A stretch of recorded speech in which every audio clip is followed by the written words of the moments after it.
And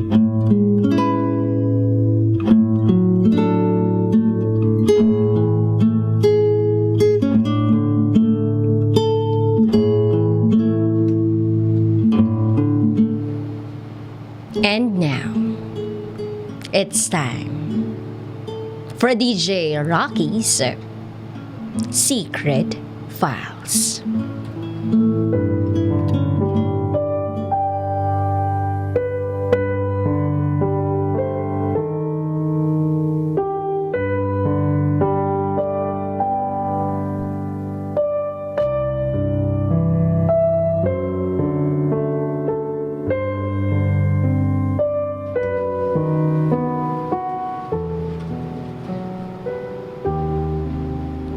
Lahat ng relasyon may ups and downs. Hindi puro saya lang.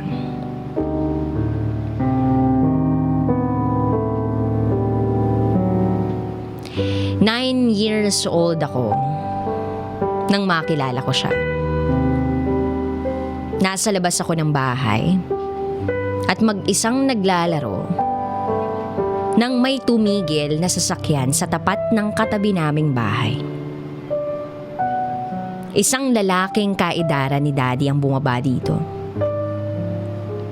Meron siyang karga-kargang batang babae na may yakap-yakap na panda bear. I think she's just 7 years old. Tumakbo ako papasok sa bahay. Mom! Dad! Sigaw ko nung makapasok sa loob. Sinalubong naman ako ni Mommy. Tanong ni Mommy, "Yes, baby. Is there something wrong?" Sinabi ko na meron kaming bagong kapitbahay. Tinanong ako ng mama ko, "Really?" Tumango ako. Lumapit sa amin si Daddy. Kinarga ko ni Mom bago kami lumabas kasama si Dad.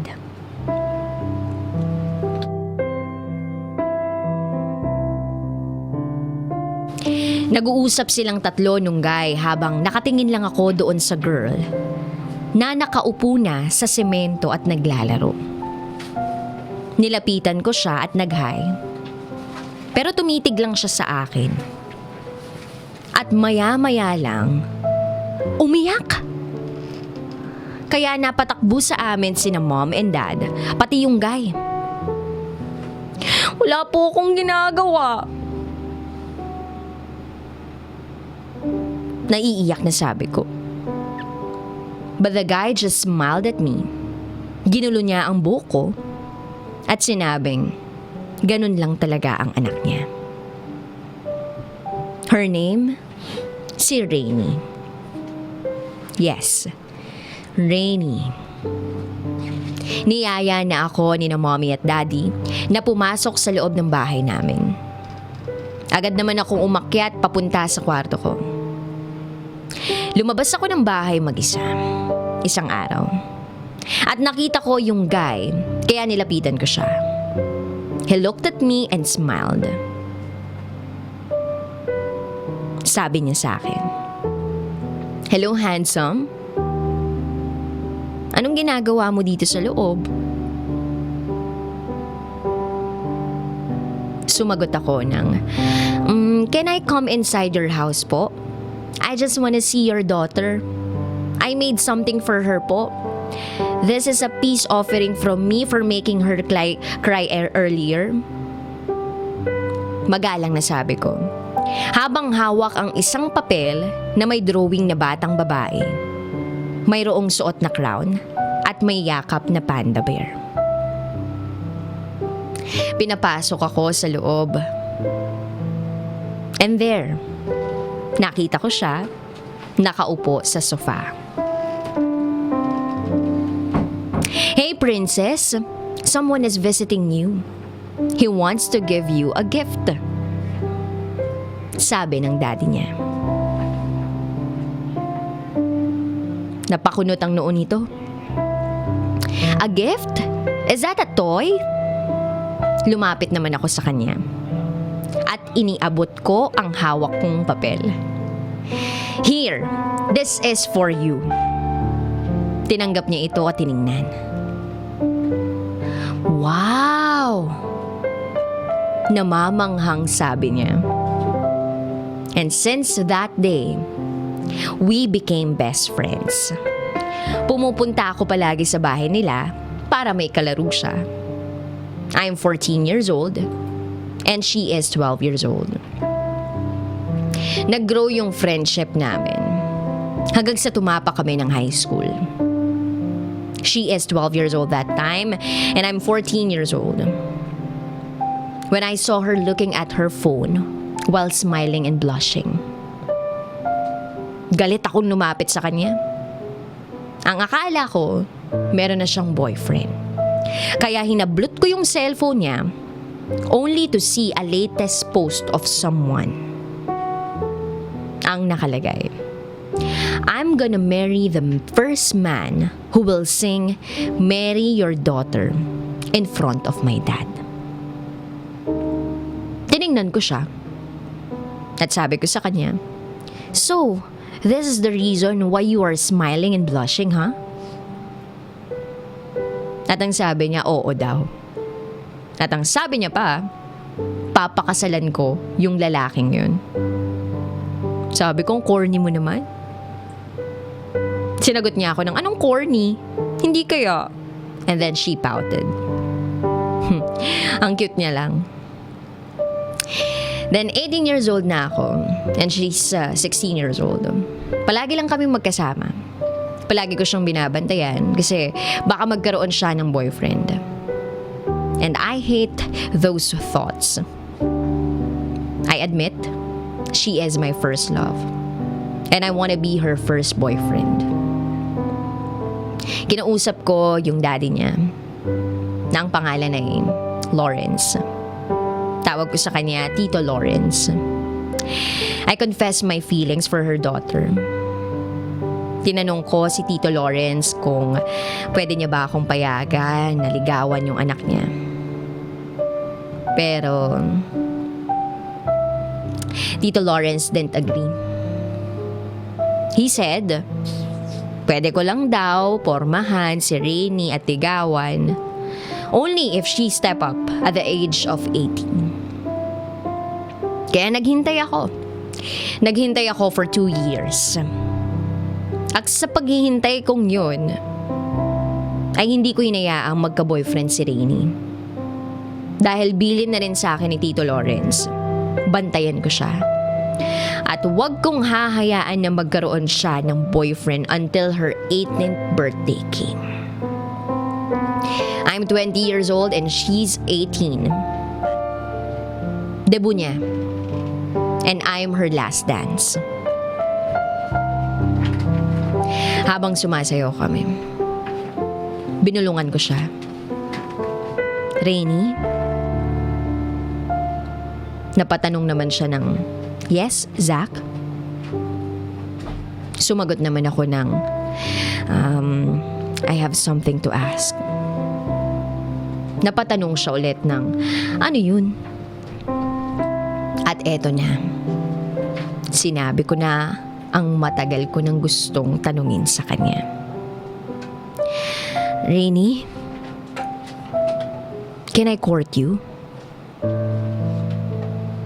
Kita ko ang pagkabigla sa mukha niya. Pero ilang segundo lang, nakarecover na siya.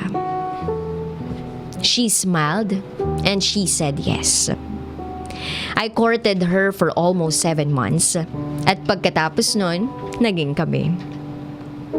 Halos lahat boto sa aming dalawa, even our parents. Naging matatag ang relasyon namin. Madalas din naman kami nag-aaway. Hindi naman yun may iwasan, hindi ba? Pero naging dahilan lang yun para mas tumatag pa kami. Hanggang sa umabot kami ng 6 years. I'm 26 years old at siya naman 24. We became successful. I'm an engineer at siya naman doktor. Magkasama naming tinutupad ang pangarap namin. And I think this is the right time. It's our 6th anniversary. I made a surprise for her. Lahat ng malalapit na tao sa amin, in-invite ko. Especially our parents, of course.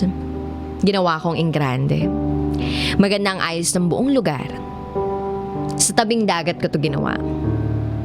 Punong-puno ng mga ilaw sa paligid dahil gabi na. Naglagay ako ng upuan sa pinakagitna habang ang mga tao ay nakapalibot dito. Kita ko ang gulat sa mata niya nung dumating siya sa lugar. Sa halip na siya ang paupuin ko sa upuan, na nasa gitna ay si Tito Lawrence ang pinaupo ko.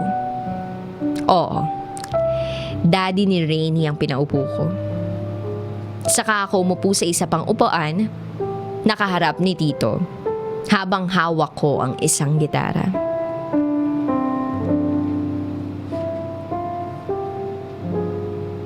Sabi ni Tito, "Huwag mong sabihin, nagsawa ka na sa anak ko at ako naman ang niligawan mo." Pabiro nitong sabi. Nagtawanan ng mga tao. "Of course not, Tito." Natatawang sabi ko, kaya napatawa na rin siya. Sinimulan kong istrum ang gitara ko. Saka ako sumulyap kay Rainy, na nagkatatakang nakatingin sa akin. Kinindatan ko lang siya bago ko ibinalik ang paningin ko kay Tito at sinimulang kumanta.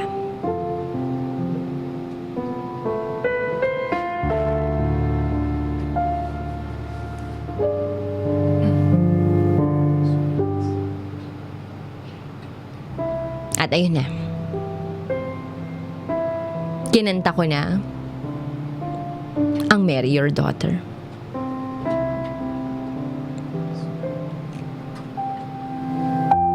At doon ko na sinabi na siguro may idea na si Tito kung bakit ko yun ginagawa. Tumango naman siya. Kaya nagpatuloy ako. Ang sabi ko, "I love your daughter so much, Tito. She is my first love, my first girlfriend, my princess, my queen. She is my everything. And I want her to be my girl for the rest of my life." Tumingin ako kay Rainy na humahagulgul na ng iyak bago ko ibinalik kay Tito ang paningin ko. Dagdag ko pa, "Tito, I am not going to hurt her. I promise to treat her better. I will love her till my last breath. So Tito, if you'll allow me, can I marry your daughter?"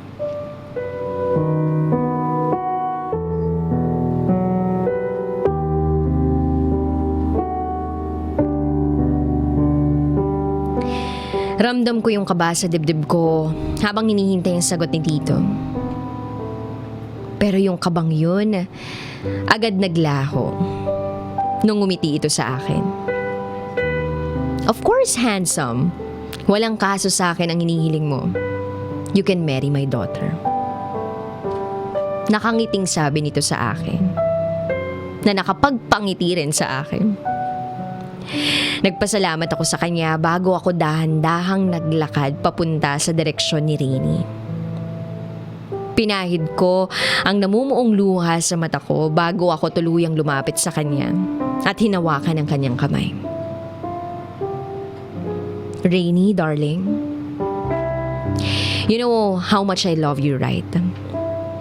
I can do everything for you. You are my strength. You are my weakness. You are the light of my life. And I'm willing to give you all the best of me. I want to be with you for the rest of my life.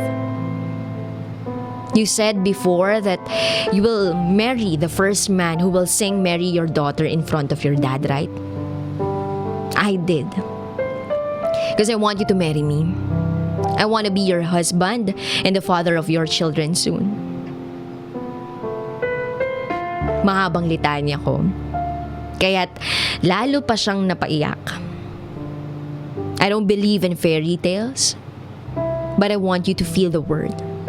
And they lived happily ever after. Dahan-dahan akong lumuhod habang hawak pa rin ang kamay niya. Rainy, will you accept me to be your husband? To be your man for the rest of your life? Will you marry me? At walang pag-aalinlangan siyang tumango. At buong galak na nagsalita. Yes, I will marry you. 4 months later, inayos namin ang kasal sa loob ng 4 na buwan. At eto na ako ngayon. Ang isang Zach Vallejo ay parang bading na umiiyak habang nakatayo sa dulo ng altar. Staring to the most beautiful girl I've ever seen. Wearing a long and beautiful wedding gown. And slowly walking down the aisle with her father. This is one of my dreams. To marry the girl that I love the most. And to be with her forever. Wala na akong mahihiling pa. Nasa akin na ang pinakamagandang regalo na hiniling ko. The most beautiful and gorgeous bride I've ever seen in my life. My bride, my wife.